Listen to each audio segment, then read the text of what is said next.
available, I think, is also pretty decent. I have Void. It's a common pairing that we've seen. Oh yeah, Team Purple. And it is a Cinder in here, as far as I know. Ooh. That's where they can kill you because, I mean, you see this, how Scandal's skilled, so he doesn't have the flame break, but he could have went for a point, and Zeus doesn't know that. So it means that whenever he goes on him, it's even more scary. So he needs to be very careful with that. Top left, call out Kezu here. He's gonna die. Yeah, he's already time watching, he's gone. Oh! Tries to pop herself there, but it's going to end up being a little bit more painful. Of having the safe lane OD, I guess that is one of the ways to deal with a Void offlane. It really is. But that's the thing with OD as a safe lane hero. Oh, now Korkva is actually in big trouble. It's a nice rotation from Afterlife, blocking it out. Yeah, great Sprout against the Zeus. As you can trade. And as you called it, Era indeed is going to go for that Midas. You do have the Blink Dagger now on Scandal. And we'll see if we can do something big to reveal it. Jumps in onto Kenji. They do have Aurora as well to control the Void, and it's a clean pick off. Yep. Nice reveal of the Blink there to bring Empire to the third team. They've got a great way to fight around the pit. If Empire do choose to go for it, they've got huge AoEs that they can jump in, and that, I guess, is going to put the pressure on for Empire. So, I mean, for sure. That's what the very best way they're going on the Venge. He might find they still have Zeus ulti though. Yeah, they do just get this indeed. The final bolt down from Quaker to find themselves a pick-off. He had the Aether Lens already, I missed that. So yeah, they're just gonna wait for the Prophet to TP top, push out the lane, force rotations from Radiant team back to the top lane, and then go for their objectives. Ramses. This is very scary. Yeah, he's got King Eye and he does have the Beast Master in as well. Quaker pops the Thundercon trap. Kezu looking for the Chrono, will get it, but they've already lost the Zeus. Huge amount of damage gone, and now it's nice lasso onto Yapzor, making sure he doesn't find the follow-up Black Hole. Will pop the mech, but he's been rolled up. He tries to go for the grip on mid point, but they've lost 2. They're going to lose 3 as well. The Sin can't TP out of this. And a great fight from Empire. As soon as your Zeus gets controlled, with the type of lineup that they have, they basically have 0 damage. When you think about it, like Void doesn't do any damage, Enigma doesn't do any damage. He just holds people. I'm gonna have to head over to this side of the map, and they're getting that Invis rune. That's gonna ruin it all. The Chrono's gonna get whiffed as well. Couldn't have gone worse there for no Diggity, and now they might pay. Scandal jumps in, gets the lasso onto Kezu. They're gonna have the follow-up magic missile. Do they have the damage to deal with him before it's the time walk? No, still get the time walk off, but the swap back is there. They will take down Kezu, and again, no Diggity tried for the play, but Spectre or something, he would be stuck in base. Yes, yeah. But since it's a Slug, he might still get caught though. He used the Dark Bug, but I don't know if Scandal saw it. And again, goes for Quaker. This is a hero you're talking about, has a huge amount of damage that he can get out of the fight. And if they can get rid of him first, it's going to be huge. They bring him over, he still gets out the Thunderbolts trap now. Kezu jumps in with a Chrono, catches out 2. They'll take down the Vengeful Spirit. They might be able to find the OD here as well. They'll buy some time for himself with the Self-Astral. Afterlife's been Nightmare on the Silent, but the Blink out from OD, he's going to be able to get out. Afterlife's going to look for the TP. Can they get the spells such as astraling the target that he goes on, or swapping out whoever they can? They're looking for someone. Nice Zeus here to scout out the side of Empire. They're jumping, get the Chrono onto Scandal. Translation on him as well. And yeah, at least they get the bat. This time Scandal's positioning being punished. And Ramses, does he even get himself out of this one? Yeah, I think so. He can astral himself and blink out. Worst case, they don't have Chrono, so and the Enigma is really far. Oh, that's a good pick. That is. What did that have on? Ward kind of play. I don't think they need to do this. Luckily for them, though, they didn't have a game on the Red Rider, so it doesn't mean much. Just a boost of gold for whoever got the kill. It was the Void actually, so that's by a huge margin. As you can see on the net worth, like it's only the Slug.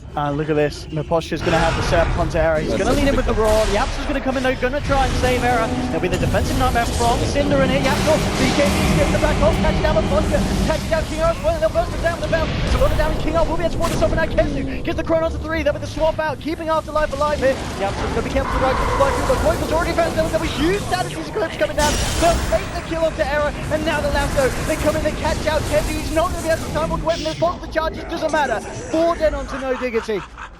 Great fight from the BKB, but it's definitely good against OD. We're going to see the jump in onto Ramses. BKB's been popped by both here. They're going to look to chase down King R. Scandal, watch Scandal, see if he gets himself back in. Kezu's going to go in with the Chronosphere onto King R. Era's still chasing down Ramses, but now Scandal comes in, gets the lasso onto Yapzor. It's going to be defensive nightmare here, but it doesn't matter. The damage from Afterlife's too much. Sinnerin as well, in trouble, shrouded up. It's a double kill for Afterlife. And now Kezu, Quaker and Era just kind of lost, all split up. Era's going to be able to get himself blinked out to the left. Still, the side of Empire will continue to chase Quaker, looking for a TP out. The trees will make it.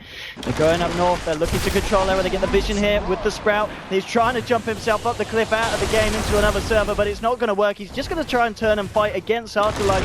Still 25 seconds without the Shadow Dance, and here comes the Hex. The damage from OD. It's much too much, and that's Era down for 70 seconds. And then he just swaps him out. So at the end of the day, Kenji was like, yeah, Screw that, I'm just gonna go for the revenge because we need to start the fight. Ramsey just jumping in, the Sanity's goodbye to face this Void. You've now got Afterlife coming in as well, manning up. He's got to be a bit careful, there's a buyback indeed from the Void. Still slowed down for 30 seconds, and Afterlife will have to walk himself out. So chance at coming back in this game. There's no ulti. Yeah, they're not gonna make it. Yeah, but look at the positioning from Scandal. Yeah, great positioning. On high ground just to stop any kind of smoke and initiation coming through. Yeah, really smart from the back. Moving very fast. So it's very nice to see. Now they can do it, for sure. Now it's easy, and now you can see how far No Diggity is standing compared to the other pushes, because they know that 3 heroes can get on top of them so fast. Chrono is only going to cash out the Nature's Prophet. It's going to be interesting if No Diggity feel that they can follow this up, but now Scandal. Oh no, he's last noted 3! He's last noted 3! Yapsa wants to be King. Blackroll coming out onto King on the punch. Afterlife walks in as well, one on the back line. Ramsey's just fighting into the side. They've already taken down 2. Eric jumps into the BK with the Shadow Dance, trying to beat up McFan too, but Afterlife eats the cheese. They've lost him, they've lost 4. Eric, the last man standing. He's going to go down as well. It's a team wipe, and just like that, that could be the end of the road for No Diggity. They have a buyback available on Era, but we saw there, even with the whiff lasso, I mean, it did cost Scandal his life, but the fact that Ramses is as where he's at this point. Awareness, like that guy's so fast. Like as soon as they swapped, he used the swap, and the second after, the whole was down on 3 heroes.